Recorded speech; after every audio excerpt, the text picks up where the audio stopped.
Hai, halo assalamualaikum warahmatullahi wabarakatuh. Perkenalkan, nama saya Rahmadini, NIM 4319030.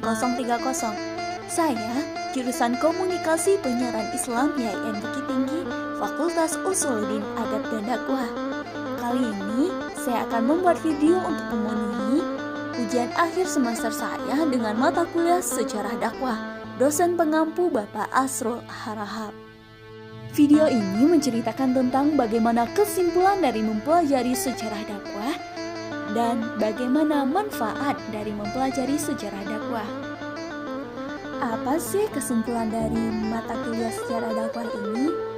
Nah, langsung saja. Sejarah dakwah berasal dari dua kata, yaitu sejarah dan dakwah.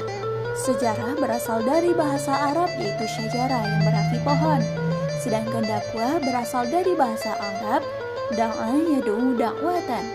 Kata da'a mengandung arti sebagai menyeru, memanggil, dan mengajak. Dakwah Islam dapat dipahami sebagai panggilan dan ajakan kepada agama Islam.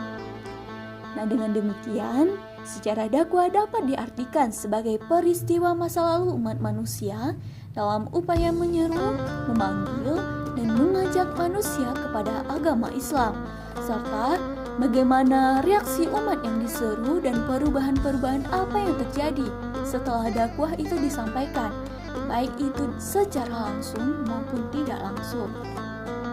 Pembatasan ruang lingkup kajian dakwah berangkat dari sebuah jawaban pertanyaan. Kapan sih dakwah Islam ini dimulai? Nah, aspek kesejarahan yang dipotret adalah bagaimana aktivitas umat dalam memenuhi perintah Allah Subhanahu wa Ta'ala untuk menyebarkan agama, membina masyarakat, melakukan transformasi sosial budaya, memelihara agama, dan mempertahankan dari serangan musuh-musuh Islam. Sejarah Islam juga memotret bagaimana sih perjuangan dalam menegakkan agama dalam rentang masa yang begitu panjang yang mengalami pasang surut. Arab sebelum dan sesudah Islam datang, dakwah Rasulullah Shallallahu Alaihi Wasallam di Mekah dan Madinah. Jihad dalam proses dakwah pada masa Khulafaur Rasyidin, penyebaran dakwah Islam di Afrika dan Eropa, dakwah Islam di Indonesia, dan terakhir, organisasi Islam yang ada di Indonesia. Manfaat dari mempelajari mata kuliah sejarah dakwah adalah menjadi contoh taktik dakwah yang akan dilakukan oleh generasi penggiat dakwah pada hari ini.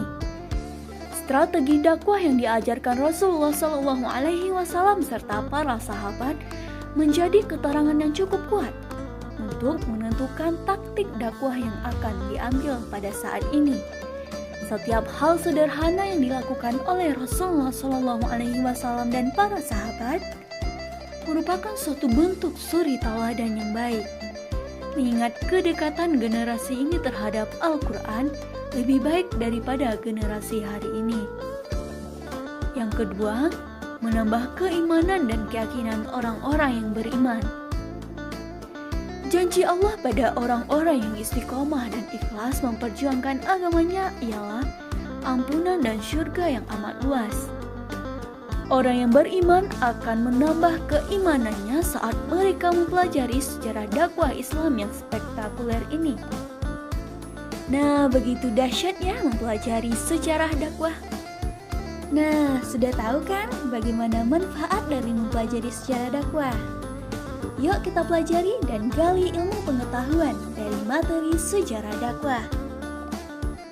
Sekian dan terima kasih. Wassalamualaikum warahmatullahi wabarakatuh.